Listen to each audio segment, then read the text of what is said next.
வணக்கங்க. இந்த சீமை அகத்தியை பயன்படுத்தி சொறி, சிரங்கு, வண்டுக்கடி, படர்தாமரை இந்த மாதிரி அரிப்புள்ள நோய்களுக்கான தைலத்தை தாங்க இப்போ தயாரிக்க போகிறோம். இதில் சேர்த்தக்கூடிய ஒவ்வொரு பொருளும் தோல் பிரச்சனைக்கு அவ்வளவு மருத்துவ குணம் அடங்கியுள்ளதுங்க.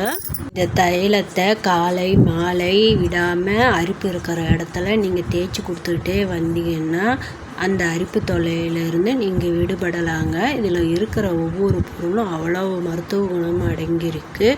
நீங்கள் ஒரு தடவை இது மாதிரி செஞ்சு பயன்படுத்தி பாருங்கள். எப்படி செய்யணுங்கிறத காட்டியிருக்கேன். இந்த தைலத்தை செய்ய முடியாதவங்க என்கிட்ட கேட்டு வாங்கிக்கலாங்க. நான் செஞ்சு கொடுத்துட்டு தான் இருக்கேன். இந்த தைலத்தை பல பேர் இதை பயன்படுத்திக்கிட்டு தான் இருக்காங்க. நீங்களும் இது மாதிரி பயன்படுத்தி குணமடையணும்னு கேட்டுக்கிறேங்க.